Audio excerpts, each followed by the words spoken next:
2016 में सियोल के बाहरी इलाके में मौजूद एक केमिकल फैक्ट्री में अचानक एक खतरनाक रासायनिक रिसाव हो जाता है। सरकार लोगों को भरोसा दिलाने के लिए सड़कों पर चलने वाली गाड़ियों को सैनिटाइज करती है, लेकिन असली खतरा किसी की नज़र में नहीं आता। जहरीला केमिकल पानी में मिल चुका होता है। देखते ही देखते नदियों में मछलियां मरने लगती हैं। इतना ही नहीं, सड़क पर मरी पड़ी एक हिरनी अचानक फिर से जिंदा होकर उठ खड़ी होती है। ये किसी चमत्कार की शुरुआत नहीं, बल्कि एक ऐसी तबाही का संकेत था जो पूरी दुनिया बदलने वाली थी। उसी दिन सियोल से बुसान जाने वाली हाई स्पीड ट्रेन रवाना होने ही वाली होती है। आखिरी सेकंड में एक रहस्यमयी महिला भागते हुए ट्रेन में चढ़ जाती है। उसकी हालत बेहद खराब होती है और वह दरवाजे के पास गिर पड़ती है। एक ट्रेन अटेंडेंट उसे देखकर मदद के लिए आगे बढ़ता है। उसे लगता है कि शायद महिला की तबीयत अचानक बिगड़ गई है। वह तुरंत अपने सीनियर को वायरलेस पर बुलाता है, लेकिन अगले ही पल कुछ ऐसा होता है जिसकी किसी ने कल्पना भी नहीं की थी। महिला धीरे धीरे उठती है। उसकी आंखें पूरी तरह बदल चुकी होती हैं और चेहरा बेहद डरावना दिखाई देता है। इससे पहले कि कोई कुछ समझ पाता, वह अटेंडेंट पर टूट पड़ती है। पूरा डिब्बा चीखों से गूंज उठता है। यात्री पहले तो सदमे में रह जाते हैं, लेकिन कुछ ही सेकंड बाद जिस व्यक्ति को काटा गया था वही इंसान अचानक हिंसक राक्षस में बदल जाता है। अब वह बाकी यात्रियों पर हमला करना शुरू कर देता है। सिर्फ कुछ ही पलों में पूरा कोच मौत के मैदान में बदल जाता है। जो लोग अभी तक सामान्य थे वे एक एक करके संक्रमित होने लगते हैं। यहीं से यह ट्रेन सफर का साधन नहीं, बल्कि चलती हुई मौत की कैद बन जाती है। इसी ट्रेन में सफर कर रहा है फंड मैनेजर सोक वू, जो अपनी छोटी बेटी सुआ सुआन के साथ बुसान जा रहा है। अचानक मची अफरा तफरी देखकर वह पहले कुछ समझ नहीं पाता, लेकिन जैसे ही वह एक संक्रमित कर्मचारी को लोगों पर हमला करते देखता है, उसे एहसास हो जाता है कि मामला किसी साधारण बीमारी का नहीं है। बिना एक पल गंवाए वह अपनी बेटी का हाथ पकड़कर ट्रेन के अगले हिस्से की ओर दौड़ पड़ता है। दूसरी तरफ एक ताकतवर और निडर आदमी अपनी गर्भवती पत्नी के साथ वॉशरूम से बाहर निकल रहा होता है। तभी सामने एक संक्रमित व्यक्ति उन पर हमला करने की कोशिश करता है। वह बिना डरे उसका सामना करता है और अपनी ताकत से उसे किसी तरह वॉशरूम के अंदर बंद कर देता है। लेकिन अब तक कई और संक्रमित लोग उनकी तरफ बढ़ने लगते हैं। जान बचाने के लिए दोनों तेजी से सुरक्षित डिब्बे की ओर भागते हैं। आखिरकार कुछ लोग मिलकर कोच का दरवाजा बंद कर देते हैं और उसके शीशे को अखबार से ढक देते हैं, जिससे बाहर मौजूद संक्रमित अंदर मौजूद लोगों को देख नहीं पाते। फिलहाल सबकी सांसों में थोड़ी राहत लौट आती है, लेकिन इस राहत के बीच एक स्वार्थी बिजनेसमैन का असली चेहरा सामने आता है। अपनी जान बचाने के लिए वह दूसरों की मदद करने से साफ इनकार कर देता है। अब ट्रेन के अंदर मौजूद हर इंसान की एक ही उम्मीद बची है, डेज़न स्टेशन, जहां सेना के जवान उनका इंतजार कर रहे हैं। डेज़न स्टेशन पर पहुंचते ही सभी लोगों को लगता है कि अब उनकी जान बच जाएगी, लेकिन जैसे ही वे एस्केलेटर से नीचे उतरते हैं, उनके होश उड़ जाते हैं। जहां सेना के जवान होने चाहिए थे, वहां सिर्फ संक्रमित लोगों की भीड़ खड़ी होती है। दरअसल पूरे स्टेशन पर मौजूद सैनिक भी इस वायरस की चपेट में आ चुके थे। कुछ ही सेकंड में सैकड़ों संक्रमित लोगों की भीड़ यात्रियों की तरफ दौड़ पड़ती है और पूरा स्टेशन चीख पुकार से भर जाता है। इसी अफरा तफरी में ताकतवर मासंग हवा अपनी गर्भवती पत्नी को गोद में उठाकर दूसरी तरफ भागता है। दूसरी ओर सोक वो बाकी लोगों के साथ जाने की बजाय अपनी जानकारी के भरोसे एक अलग रास्ता चुनता है, लेकिन किस्मत उसका साथ नहीं देती। उस रास्ते पर भी संक्रमित लोग पहले से मौजूद होते हैं। अब उसकी छोटी बेटी सुआन खतरे के बिल्कुल सामने खड़ी होती है। ऐसे में मासंग हवा समय रहते वहां पहुंच जाता है। वह एक एक करके संक्रमित लोगों को पीछे धकेलता है, जबकि उसकी पत्नी सुआन को सुरक्षित बाहर निकाल लेती है। काफी मशक्कत के बाद कुछ कॉलेज छात्र भी उनकी मदद करते हैं और सभी लोग किसी तरह स्टेशन के प्लेटफॉर्म की तरफ बढ़ते हैं। लेकिन तभी सोक वो एक संक्रमित के नीचे दब जाता है। वह पूरी ताकत से खुद को छुड़ाने की कोशिश करता है, मगर नाकाम रहता है। उसी समय एक बेघर बुजुर्ग अपनी जैकेट संक्रमित के चेहरे पर डाल देता है।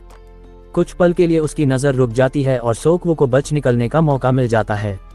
सब लोग मिलकर ट्रेन का दरवाज़ा पकड़ लेते हैं ताकि बच्चे, बुजुर्ग और महिलाएं पहले अंदर चढ़ सकें। लेकिन तभी वही स्वार्थी बिजनेसमैन फिर अपना असली रंग दिखाता है। वह बार बार ड्राइवर पर दबाव डालता है कि ट्रेन तुरंत रवाना कर दी जाए, चाहे बाहर कितने ही लोग क्यों न छूट जाएं। कुछ लोग अभी भी प्लेटफॉर्म पर फंसे होते हैं। इसी बीच स्टेशन की कांच की दीवारें टूट जाती हैं और संक्रमितों का एक और बड़ा झुंड अंदर घुस आता है। चारों तरफ भगदड़ मच जाती है। एक बुजुर्ग महिला तो डर के मारे वहीं जड़ हो जाती है। तभी सुआन और एक युवक मिलकर उनकी जान बचाते हैं, लेकिन इस भागदौड़ में वह युवक अपनी बहन से बिछड़ जाता है और दोनों अलग अलग डिब्बों में पहुंच जाते हैं। आखिरकार मजबूरी में ट्रेन चल पड़ती है। जो लोग प्लेटफॉर्म पर रह जाते हैं, उन्हें समझ आ जाता है कि अब उन्हें खुद ही अपनी जान बचानी होगी। सोकवू, मा संग हवा और उनके कुछ साथी पूरी रफ्तार से दौड़ते हुए ट्रेन का पीछा करते हैं। दौड़ते समय एक छात्र संक्रमितों का शिकार बन जाता है और देखते ही देखते खुद भी उनमें शामिल हो जाता है। बाकी लोग पूरी ताकत लगाकर आखिरकार चलती ट्रेन में चढ़ने में कामयाब हो जाते हैं। लेकिन मा संग हवा की ताकत अब जवाब देने लगती है। इस बार सोकवू उसे अकेला नहीं छोड़ता, वह उसका हाथ पकड़कर पूरी ताकत से ऊपर खींचता है और आखिर दोनों सुरक्षित ट्रेन में पहुंच जाते हैं। अब एक नई समस्या उनके सामने खड़ी होती है। सोकवू की बेटी और मा संग हवा की गर्भवती पत्नी ट्रेन के 13वें डिब्बे में फंसी हुई हैं, जबकि दोनों तरफ संक्रमितों का कब्जा है। जान बचाने के लिए वे फिलहाल वॉशरूम में छिप जाती हैं। इधर सोकवू, मा संग हवा और एक युवा खिलाड़ी 9वें डिब्बे में हैं। अगर उन्हें अपने परिवार तक पहुंचना है तो बीच के कई संक्रमित डिब्बों को पार करना ही होगा। तीनों अपने हाथों पर कपड़ा और टेप लपेटते हैं, जितनी तैयारी हो सकती है उतनी करते हैं और फिर मौत से सीधी टक्कर लेने का फैसला करते हैं। सबसे आगे मा संग हवा चलता है। अपनी जबरदस्त ताकत से वह संक्रमितों को एक एक कर रास्ते से हटाता जाता है, जबकि पीछे सोकवू और उसका साथी आगे बढ़ने का रास्ता साफ करते हैं। लेकिन संक्रमितों की संख्या लगातार बढ़ती जा रही है। सोकवू को अचानक एक जबरदस्त आइडिया आता है। वह सामने पड़े धातु के ट्रे जैसे सामान से संक्रमितों के पैरों पर वार करने लगता है। जैसे ही उनका संतुलन बिगड़ता है, मा संग हवा अपनी पूरी ताकत से उन्हें धक्का देकर रास्ता साफ कर देता है। तीनों की बेहतरीन टीम वर्क की बदौलत वे पहला खतरनाक डिब्बा पार कर लेते हैं। लेकिन अगला डिब्बा पहले से भी ज्यादा मुश्किल साबित होता है। यहाँ मौजूद संक्रमित कोई अजनबी नहीं, बल्कि उस युवा खिलाड़ी के अपने दोस्त और टीममेट होते हैं। उन्हें देखकर उसका हाथ रुक जाता है, वह उन पर हमला नहीं कर पाता। उधर मा संग हवा बिना रुके लड़ता रहता है, जबकि सोकवू भी पूरी ताकत लगा देता है। लेकिन लगातार लड़ाई की वजह से दोनों की ताकत जवाब देने लगती है। तभी ट्रेन एक लंबी सुरंग में प्रवेश करती है और अचानक कुछ अजीब होता है। पूरा डिब्बा अंधेरे में डूब जाता है और संक्रमित लोगों की हरकतें रुक जाती हैं। सोकवू तुरंत समझ जाता है कि ये लोग अंधेरे में ठीक से देख नहीं सकते। इसी दौरान ऊपर रखे कुछ बेसबॉल गिर जाते हैं, जिनकी आवाज सुनकर सभी संक्रमित उसी दिशा में बढ़ जाते हैं। सोकवू इस मौके का फायदा उठाता है। वह जानबूझकर ऊपर की रैक पर आवाज करता है, जिससे सारे संक्रमित एक तरफ इकट्ठा हो जाते हैं और तीनों चुपचाप दूसरी तरफ निकल जाते हैं। अब वे अगले डिब्बे तक पहुंच चुके होते हैं, लेकिन यहाँ पहले से भी ज्यादा संक्रमित मौजूद हैं। मा संग हवा फिर आगे बढ़ने ही वाला होता है कि सोकवू उसे रोक देता है। इस बार उसके दिमाग में और भी बेहतर योजना होती है।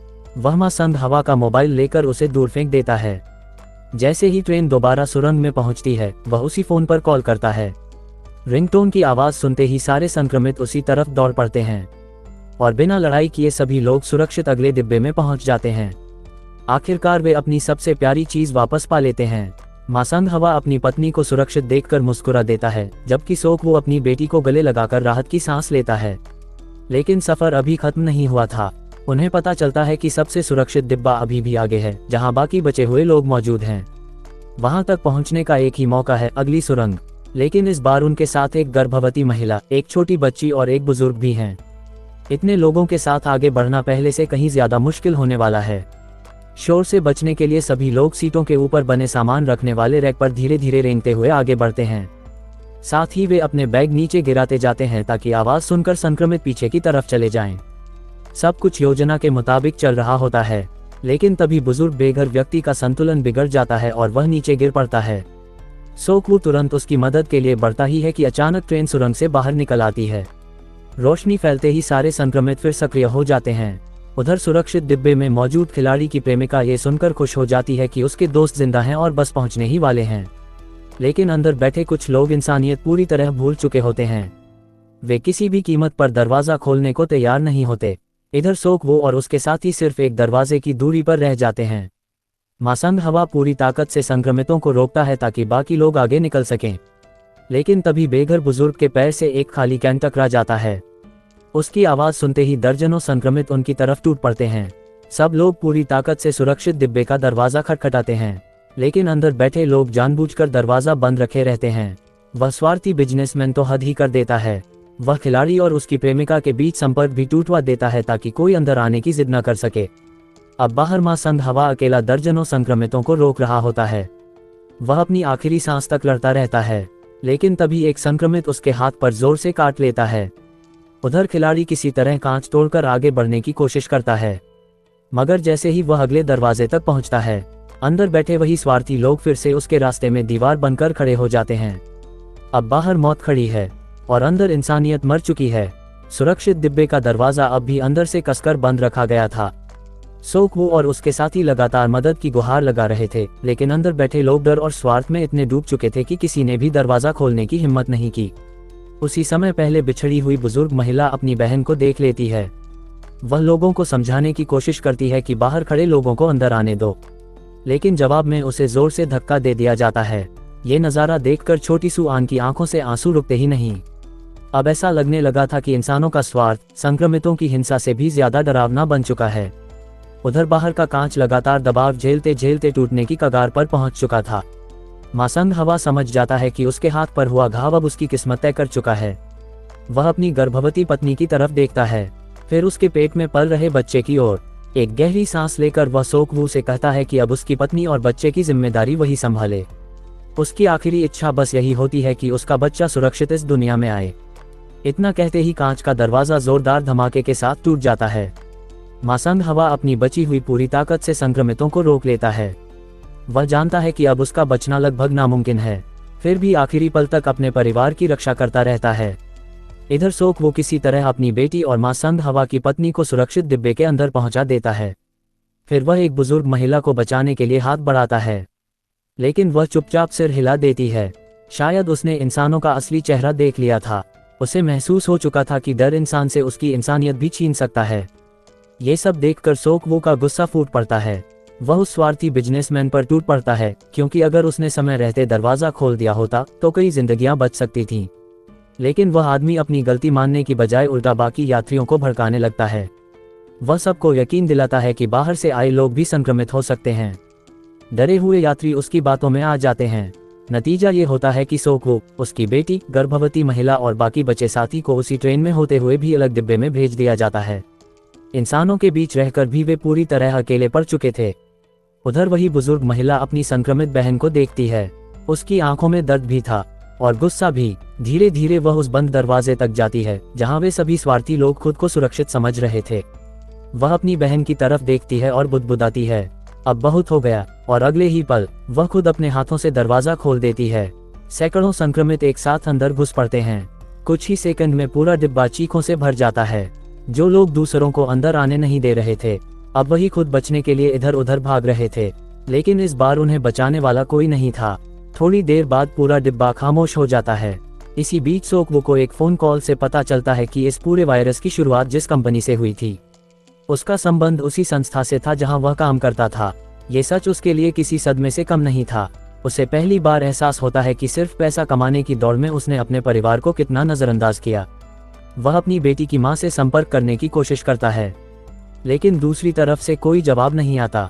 इसी दौरान ट्रेन अचानक जोर से रुक जाती है। आगे ट्रैक पूरी तरह बंद हो चुका था। ड्राइवर घोषणा करता है कि अब उन्हें या तो बचाव दल का इंतजार करना होगा या फिर कोई दूसरा रास्ता ढूंढना पड़ेगा। लेकिन मुसीबत अभी खत्म नहीं हुई थी। वह स्वार्थी बिजनेसमैन अब भी जिंदा था और अपनी जान बचाने के लिए किसी की भी बलि चढ़ाने को तैयार था। ड्राइवर दूसरी ट्रेन ढूंढने के लिए रेलवे यार्ड की तरफ निकल पड़ता है। सोक वू और उसके साथी भी चुपचाप उसके पीछे चल देते हैं। उधर बाहर चारों तरफ संक्रमित घूम रहे होते हैं। ऐसे में वह स्वार्थी आदमी एक बार फिर अपनी असली फितरत दिखाता है। खुद बचने के लिए वह अपने ही साथी को संक्रमितों के सामने छोड़कर भाग निकलता है। आखिरकार युवा खिलाड़ी को एक ऐसा डिब्बा दिखाई देता है जहां कोई संक्रमित नहीं होता। वह तुरंत सोक वू और बाकी लोगों को आवाज देने ही वाला होता है कि तभी जमीन जोर से हिलने लगती है। अगले ही पल एक जलती हुई ट्रेन तेज रफ्तार से आकर उनकी ट्रेन से टकरा जाती है। टक्कर इतनी भयानक होती है कि कई डिब्बे एक दूसरे के ऊपर चढ़ जाते हैं और सोक वू, उसकी बेटी तथा बाकी साथी मलबे के बीच फंस जाते हैं। उधर खिलाड़ी और उसकी प्रेमिका किसी तरह बच निकलते हैं और दूसरी ट्रेन की तरफ भागते हैं। वे दरवाजा खोलने की कोशिश ही कर रहे होते हैं कि तभी वही स्वार्थी बिजनेसमैन अपनी जान बचाने के लिए एक बार फिर इंसानियत को कुचल देता है। अपने पीछे दौड़ते संक्रमितों से बचने के लिए वह लड़की को धक्का दे देता है। कुछ ही सेकंड में वह संक्रमित हो जाती है। खिलाड़ी उसे बचाने की पूरी कोशिश करता है, लेकिन अब बहुत देर हो चुकी होती है। अपनी प्रेमिका को अकेला छोड़ने के बजाय वह उसका हाथ पकड़कर उसके साथ आखिरी पल तक रहने का फैसला करता है। कुछ ही देर में दोनों हमेशा के लिए एक साथ संक्रमित बन जाते हैं।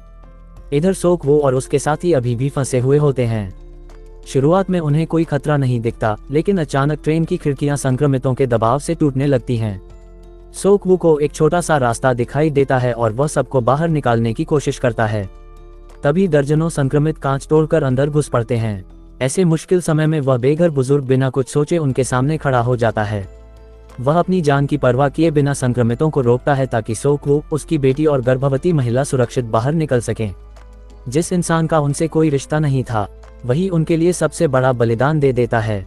उधर ट्रेन का ड्राइवर रेलवे यार्ड में एक दूसरी चलने लायक ट्रेन ढूंढ लेता है, लेकिन तभी उसे वही स्वार्थी बिजनेसमैन मदद के लिए पुकारता है। ड्राइवर इंसानियत दिखाते हुए उसकी तरफ बढ़ता है, मगर बदले में वह आदमी उसे ही संक्रमितों के सामने धक्का देकर खुद भाग जाता है। सोक वू अपनी बेटी और गर्भवती महिला को लेकर पूरी ताकत से नई ट्रेन की ओर दौड़ता है। आखिरी क्षणों में वे चलती ट्रेन में चढ़ने में कामयाब हो जाते हैं, लेकिन दर्जनों संक्रमित ट्रेन के बाहर लटक जाते हैं।